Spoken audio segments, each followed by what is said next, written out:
به خاطر ساخت و ساز سرک دمزنگ الا کوتسان که در برنامه‌های سابق یادآوری و تشریحات به شما داده شده بود که صدها خانه پوهنتون کابل پمپ تیل که اینالی شما مشاهده میکنین و مشاهده خواهد کردین.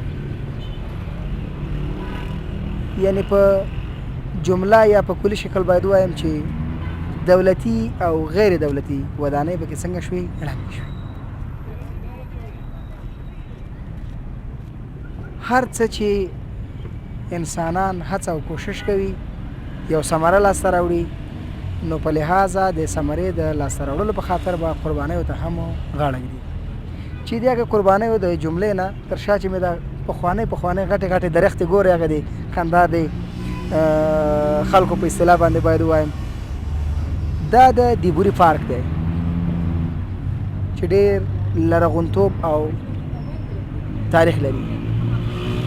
د دیبوري پارک هم کم لحاظ او خاطر ونه شو، نو په لحاظه باید ووایم چې هېڅوک دې هم ګیله نه کوي، ځکه سرک او اوبه لار دا هېڅکله خپل حق چاته نه پرېږدي. یوه ورځ نه یوه ورځ به اوبه په خپله لار ځي او لار به په خپله ځان ته سیخوي. نو په کار دا ده چې د یو بعضې خپل سر ودانۍ او کړنو نه څنګه شو لاس په سر شو. په شا چې مې تاسې ګورئ خوږو لیدونکو شاټونه به یې زموږ کمرامین صاحب کوشش وکړي چې ستاسو تر درانه حضور یې در ورسوي. د تیلو پمپ ښکاري درته، هغه د تیلو پمپ ورسره په څنګ کې دا نورې ودانۍ ټولې په کلي شکل باندې تخریبېږي. بالاخره د کوټې سنګي پل خو تاسو ته ښکاري خوږو لیدونکو، د کوټې سنګي هغه وبښئ د کمپنۍ پل، د کمپنۍ پل به تاسې ګورئ چې په کابل کې یوازینی هوایي پل دی چې په دې باندې موټرې عبور و مرور کوي. نو تر دغه ځای پورې د دې سړک اخري نقطه او انجام هم دلته دی. شروع کوم په نامه د لوی او سپېڅلي څښتن تعالی پر سپېڅلي نامه د سیلکو ټایم یوټیوب چینل زړه ته رانږدې او خوږو لیدونکو ډېره تشریح د سړک په هکله باندې نه ورکوم. د تخریب چارې روانې دي، ورځو د تخریب چارې ستاسو تر درانه حضوره در رسوم او هیوادوالو ته هم لږ وخت ورکوو چې لنډې مرکې او زړه خوالو سره ولرو. اله ورځو مې دا ده چې تر اخره پورې مې ملتیا وکړئ او ګزارش سره د زړه په سترګو وګورئ.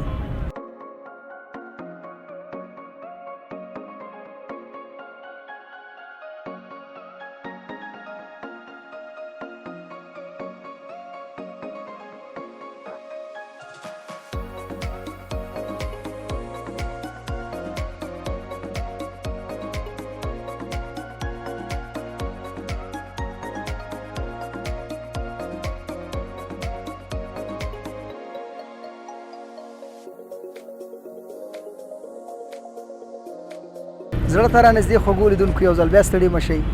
کوم ځای کې چې قرار لرم د دیبوري څلورلارې ده. د دیبوري څلورلارې مخامخ د مخ په لمر پرېوتو باید ووایم چې د کمپنۍ یوازینی هوایي پل او تر شا چې مې کومه موټرې تاسې وینئ چې ځغلي دا د مزنګ د څلورلارې په طرف باندې دي. زړه ته رانږدې خوږو لیدونکو او کیڼ لاس ته چې مې ګورئ دا د چاریشۍ طرف ته تللې ده. یو چاریشۍ د انګره ده چې هغه د میدان په طرف ته زړه ته رانږدې لیدونکو دا د شهید څلورلارې طرف ته غځېدلی سړک او سره په څنګ کې ښي طرف ته چې مې ګورئ دا د کابل پوهنتون طرف ته غځېدلی سړک دی. ورځو د هیوادوالو سره د دغې سړک د ساخت و ساز په هکله باندې لنډې او کوتاه مرکې راخلم. ارزومند یم چې احساس د ستومانۍ ونه کړئ او تر اخره پورې مې ملتیا وکړئ.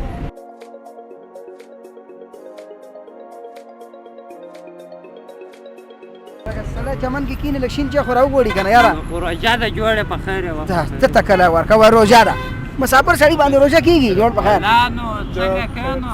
صحت مجاز ښه کلاري ده. د ملګري پارسي نه وې زده کړې څنګه وایي چې تورستي که نه کوم داره خو زه څه ووایم جوړ یې وکړه نه ښه صحت مجاز څنګه دی؟ شکر ته څنګه یې په خیر یې؟ په خیر اوسې. ته د غزني نه اخوا راته وایه د کوم ولایت یې؟ روزګان ولایت. روزګان ولایت. ګوره غلط شوی نه یم؟ هو ژوندی اوسې. نوم دې ګرانه؟ حفیظ الله. حفیظ الله جانه د روزګان نه ته څه بد موندلي چې کابل ته راغلی؟ دلته محصلین درسونه وایي. څومره ښه پوهنتون کې دلته د کابل پوهنتون کې؟ رحمان بابا لیسه کې یم. رحمان بابا لیسه کې ښه ډېره ښه ده. ته څنګه لرې ناست یاره؟ و رانږدې شه. د چتورست انډیوال سره به دې بیا وروسته ګپ ولګوو. و بس خو چې زه دلې یم دې ته اړتیا هم نشته. یاره خدای خو دې تا ژوندی لري. والا خو تسلیم سوځېدلی داسې کړېدلی ښکاري یاره څنګه کوې مسافر یو مسافر یې نو ملګری دې خاندي تا سره خاندي که په ټلیفون یا په ټلیفون کې خاندي خدای دې تا خوشحاله لري د سړک پاک له م راته ووایه د ځان پاک له دې م راته وایه نوم دی نوم یې صاحب جان رحیمي دی د رحمان بابا په لیسه کې شاګردان یو البته محصلین یو نو د سړک په اړه څه درته مشه کار روان دی هغه دی وایي دو طرفه کې یې که څنګه دی خدای پاک دې وس توفیق ورکړي مجاهدینو ته چې در دې لا نور هم زیات کارونه وکړي په افغانستان کې چې مخکې لاړ شي چې مخکې لاړ شي او انشاءالله پرمختګ کوي د خیره خدای خو مهربانه دی او امین دلته اوس ته وایه چې زه محصل یم کومه رشته کې ته درس وایي نو زه د سودا مې ده چې نرسنګ شروع کړم نرسنګ شروع کړي او نه پرېږدې حلاله یې که نه انشاءالله د خیره سره طبابت طبابت یا نرسنګ به وایي له خیره ته به بیا پاینده کې د ډاکټر معاون شي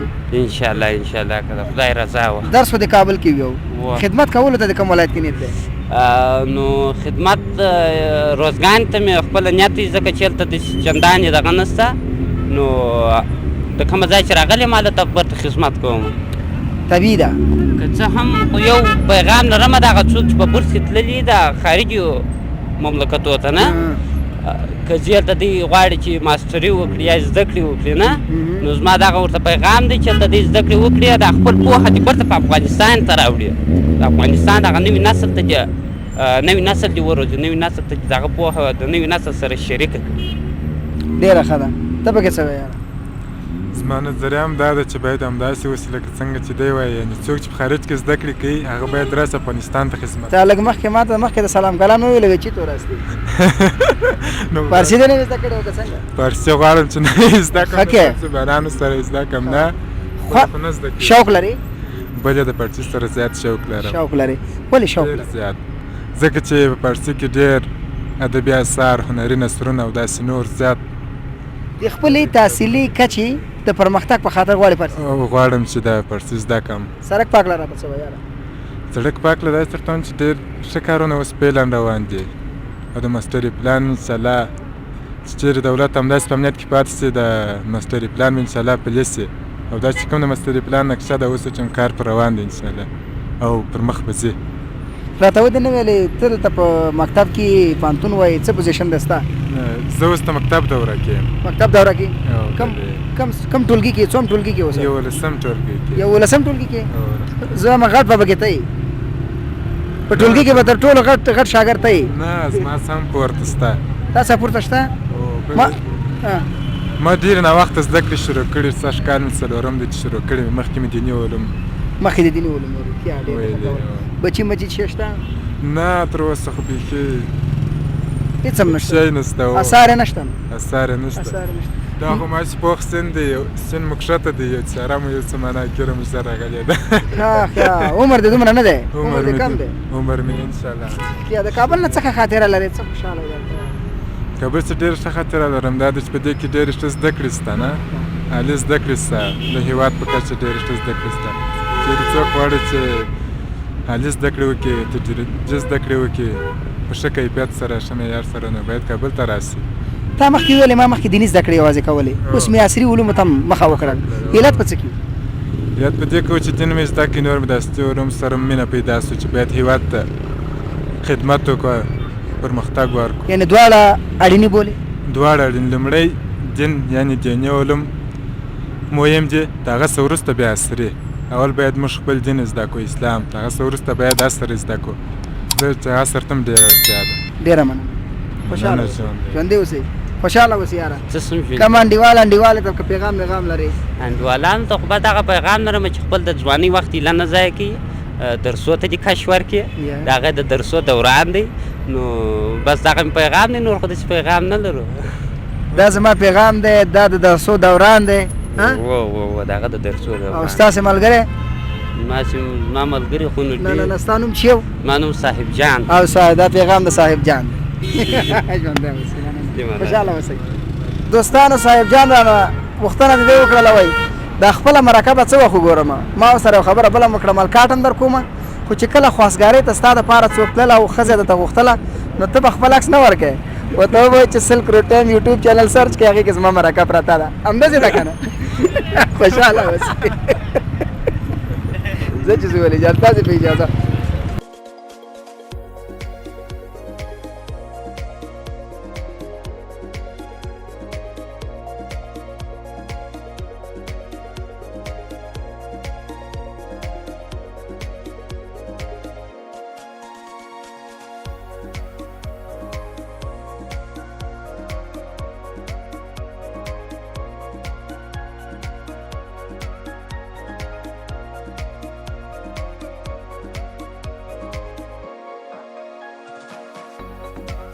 روز چند تا خیش میکشه جا.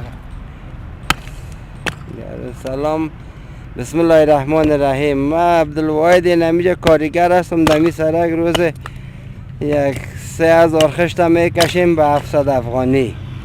یعنی 100 خیش 225 افغانی قدر میشه. یک موتر میکشیم بار میکنیم و نمو فقط 700 روپه 3 نفر هستیم. خب درست است. از کاروبارتان شما هم راضی هستین دیگه؟ خوش هستین؟ والا دیگه چی کنیم؟ از بیکاری که خوب است. بیکاری ساز بیکاری که خوب است دیگه. نمیجا یک لقمه نان پیدا میشه، امیر نکنیم چی کنیم؟ خیر ببینی کاکا جان، امی در مورد ساخت و ساز سرک چی نظر دارین؟ موانع هم بخیر تمام شده نیست. والا خو سرک که جور شه خو خوب است، بیره بار کم میشه، وطن ما آباد میشه، مردم دکار میشه. نه ما دکار شدیم. اگه می کار نمی بوده نه بیکار بودم. نه ده ساخت ساز سرک نه مردم دکار میشه، کارگر کار داره، مثلا گلی در کار موتروان دیگه کلش نفر از نفر به کار میشه، بعد کل دکار میشه، سرک جور میشه، وطن آباد میشه. گپ خوب است دیگه. یعنی وسیله کار شما شدین، وسیله یک لقمه نان همی کار شد. وسیله کار نما شدیم، یک لقمه نان همی کار به ما میده. خوش هستین از کارتان؟ راضی هستیم. همیشه خوش باشین. زنده باشین. دیگه چه تقاضایی دارین از دولت در مورد ساخت و ساز سرکا کار؟ از دولت دیگه تقاضای ما این همیست که نمه تو کارا را پروژه را شروع کنم، مردم در کار بگیرم، مردم در کار غریبی پیدا شد دیگه. بعد چی میخوایم؟ وطن آرام شد، جنگ نیست دیگه، نیست، فقط صلح آمده در وطن، یک لقمه نان پیدا کنیم. جوانانی که به سفر بیرون از کشور مثلا چی میکنم میخواه که بیرون برای به خاطر کمایی یک لقمه نان با اون زمینه کار برابر شود. حالا خواهی نمی کار است، اگر نرن بیان در وطن خود خدمت کنن خیر از زیاد نیکم. حالا چیزی که میرن در ایران و در اوجا کار میکنن، نظامتی مسافری، اما قدم میگه به پشتو مطل است، میگه دکور گټه د لاور گټه ده. در خانه کمایی میکنی، وطن آباد میکنی، وطن مردم آباد میکنی. حالا ایران و پاکستان آباد شد، سر این ماجرا آباد شد، اما وطن خود ما اینه خراب. چرا این زحمت در وطن خود نکشید؟ خیر ببینی کاکا. زنده باشین. سر تشکر. زړه ته رانږدې او خوږو لیدونکو د کاکا پیغام مو واورېدو. تجربه د وخت په تېرېدو سره لاسته راوړل کېږي.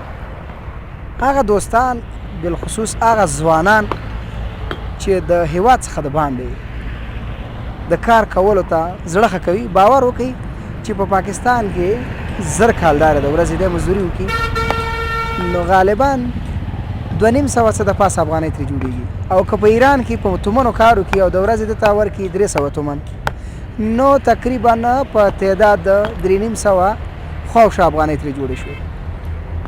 مسافري، د ضلالت ژوند، متواتره کار او ځان په زوره د مرګ خولې ته د قاچاقي لارو په وسیله ورغورځول، په ټولو کرخه کش کوي او دا هوډ او تاخود وکوي چې خپل هیواد په خپل هیواد کې ژوند، په خپل هیواد کې مرګ، په خپل هیواد کې کار، خپل هیواد او هیوادوالو ته خدمت. په لحاظه خپل خبرې به را لنډې کړم، زړه ته رانږدې او خوږو لیدونکو. نن راغلو د سړک په هکله مو درته ځینې معلومات راټول کړل. موانع په ختمېدو دي، انشاءالله په نږدې ورځو کې د کار د سړک د ساخت و ساز کار پیلېدونکی دی. د هغې ورځې به هم درته د خیره ښکلی ګزارش چمتو کوم. ارزومند یم چې ګزارش مو د خوښې وړ ګرځېدلی وي. که مو زموږ چینل نوي سبسکرایب کړی، در سره لایک کومنټ شیر او ضرور سبسکرایب کړئ. ښکلي نظرونه مو راته په کومنټونو کې راولېږئ. تر یو بلې خپرونې چې زه صاحب الله صافی سره د قدرمن ټیم ستاسې په درنو حضور کې حاضر یم. تاسې په لوی بخښونکي خدای سپارم، هر چیرې چې یاست د هېواد د ترقۍ، سوکالۍ او ابادۍ سوال کوئ، په مخه مو زړي ګلونه د الله په امان.